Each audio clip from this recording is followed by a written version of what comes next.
Stealing a police car is one of the riskiest things you can attempt, with any wrong move resulting in certain jail time. So what does it look like when stealing a cop car goes horribly wrong?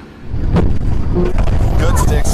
Today we cover exclusive body cam footage of the few times this has happened, starting with the case of a man named Mr. Sanchez in Colorado. Police say he had been purposefully causing accidents and crashing into multiple other vehicles in the area, so they gathered a team of officers and tried to take him down. 379, slowed down, speeds of 28.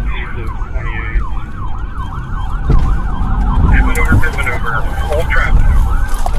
TVI successful. Using a technique called the pit maneuver, or the precision immobilization technique, the cops are able to spin Sanchez's vehicle around and completely stop him in his tracks. Then they rush in to arrest him. But this is far from where the story ends. Out of the vehicle! Out of the vehicle! Out of the vehicle! What's going on? I got dogs all checked. What the fuck? Hands behind your back! Hands behind your back! What's going on? My girlfriend fucking shot at me, and I don't know what the fuck's going on. Sanchez frankly looks scared and confused, and even claims he's got no idea what's going on or what he did wrong. But that might at least explain what he does next. After being placed in the back of the patrol vehicle, he manages to bring his handcuffed arms under his legs so that they're in front of him, and proceeds to do this.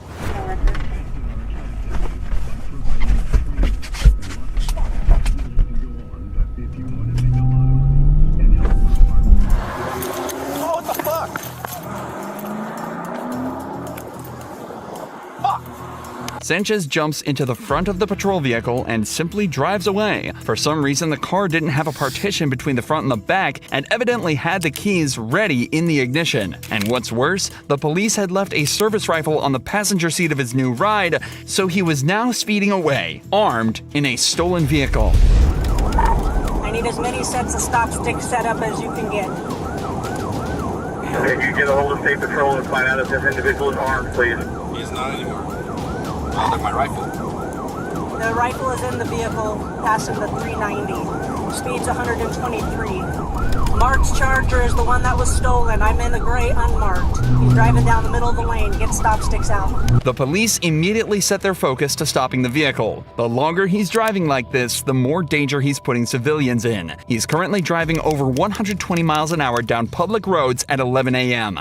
If this is allowed to continue any longer, many lives will be put at risk. So the cops aim to put stop tricks, or stingers, in place. Strips of spikes that puncture the tires and stop the vehicle in its tracks. The only issue is that Sanchez is a better driver than they realized. Coming at you, Jay. First car. Coming up on stop sticks. He missed him. Continuing eastbound. One coming up right now, and I'll come up behind him.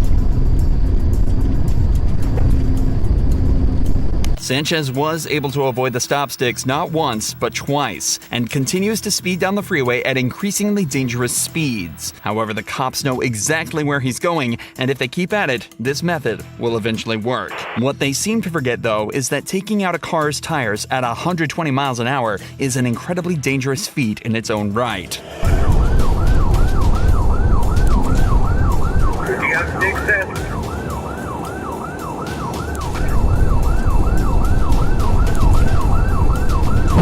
Good sticks. We got a 10-50.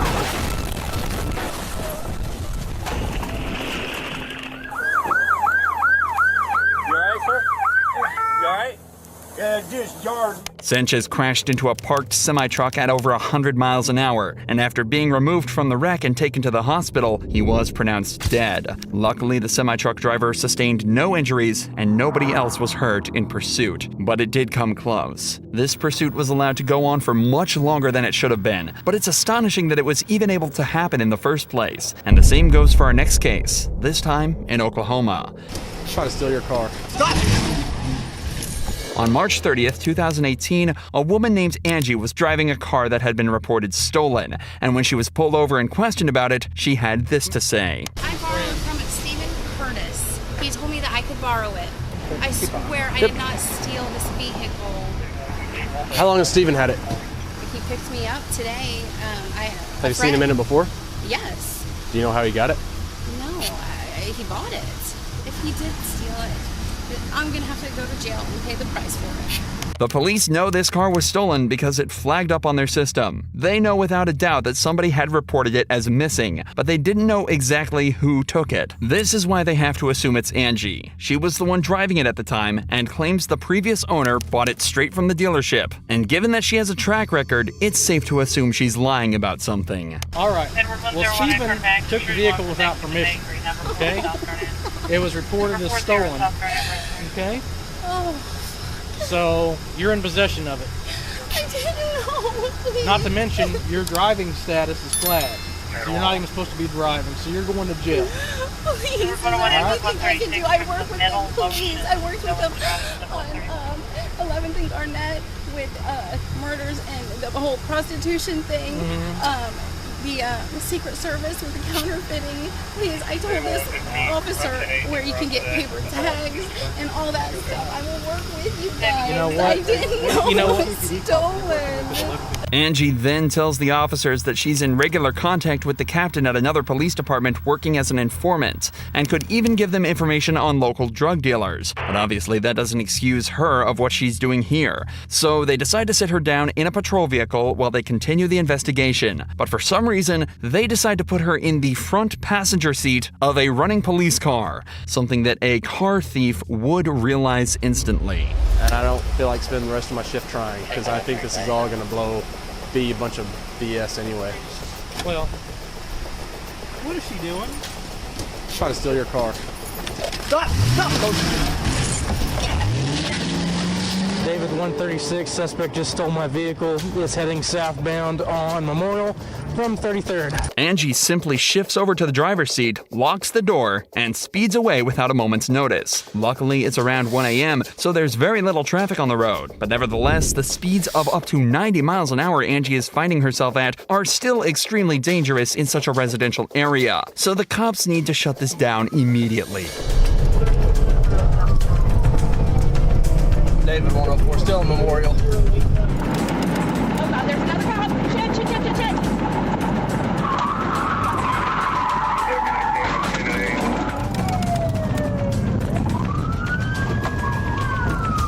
David 104, still. Oh God.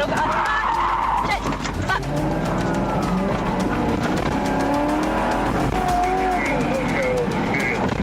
Clearly terrified of the situation she's found herself in, Angie turns off the main road and onto a smaller side road. And this turns out to be her downfall.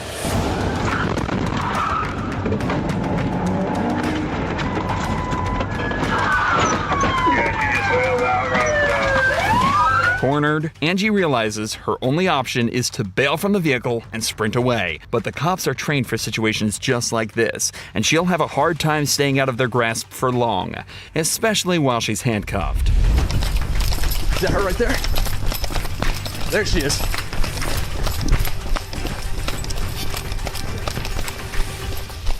Come here now!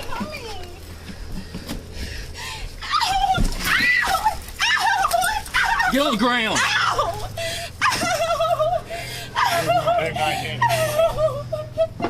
Put your hands over your head. Put your hands over your head. Will somebody unhook her head so we can put them back?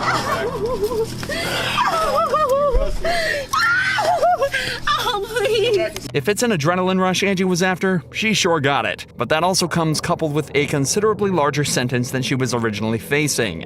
And the cops make sure to let her know how bad of an idea that really was. I've seen some stupid stuff, but my gosh. Andy hit a car with it? You guys told me that I was going to jail for something that I did not do. You just stole a police car. Now I'm going to jail for something I did. Well, there we go. Silver linings.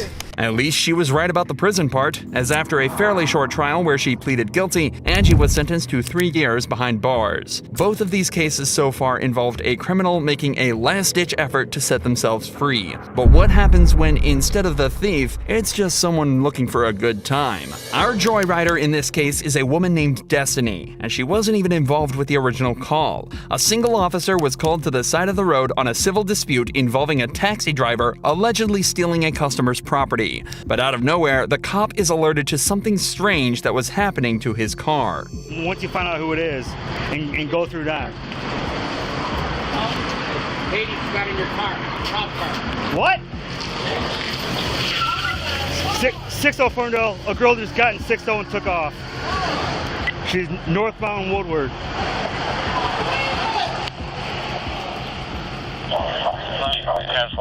Is there a car close? The cop is understandably shocked. He's never been in a situation like this, and they definitely don't train for it. The best he can do is radio in a description and ask for a pickup so he can help take the joyrider down. A black female walked across Woodward. I was talking to the gentleman at the bus stop. She got in the driver's seat and took off, northbound on Woodward. You got a GPS on your truck?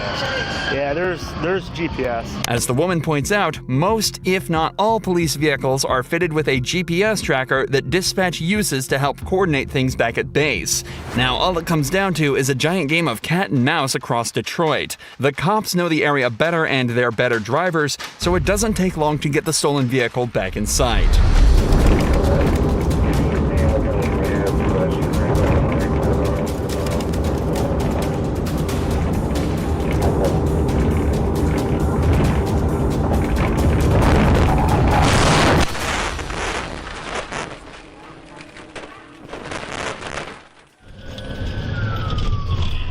Sounds like we have a crash, 7 miles and so forth.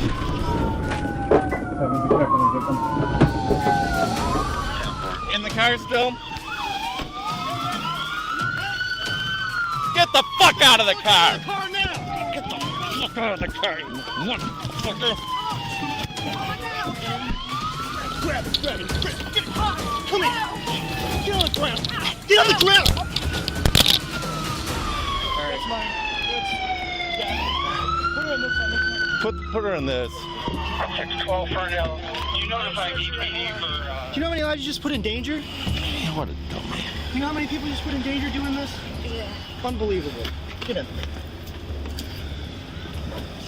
Unfortunately for us, there were no exciting chases or strategic maneuvers used to take Destiny down. She simply crashed into a parked car at over 80 miles per hour, completely wrecking her new ride. Multiple other vehicles also received damage from the event, and so Destiny was charged with unlawfully driving a vehicle, stealing property worth over $20,000, and fleeing police in an automobile. She was sentenced to 4 years in prison. Having a patrol car stolen from you must be one of the most surprising things that can happen to an officer. But in this situation, where 2 cars were stolen from right under their noses in a row, it must be straight up embarrassing. Oh, you kidding me? During the first pursuit, the suspect was speeding down a public freeway and being chased by multiple cop cars, all while somehow managing to evade multiple pit maneuvers. This cop managed to put all his training to work and rammed the escaping vehicle off the road. Almost instantly, the wrecked patrol car is now surrounded by the police, but somehow not a single cop saw this coming. Hey, y'all, do not walk up on this car. We got enough people up here. Dog! That's the dog!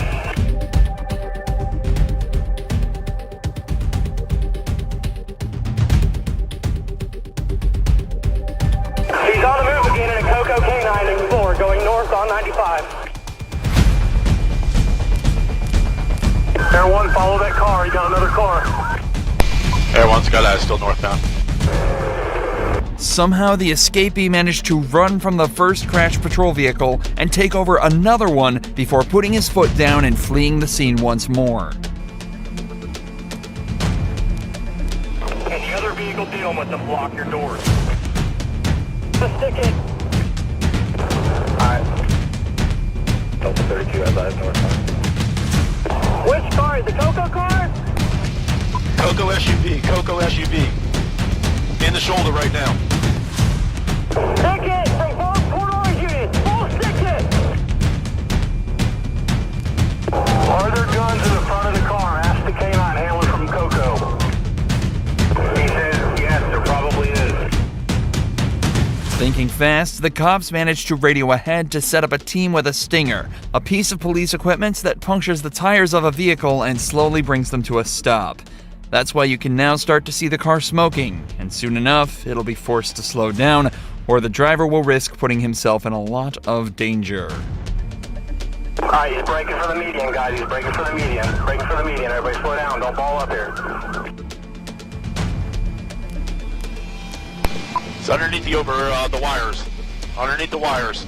After coming to a safe stop, the driver exits the vehicle and is apprehended by the cops. It's difficult to believe such a professional stop was made by the same cops that let him steal a patrol car from right under their nose, but in the end, the stop was textbook.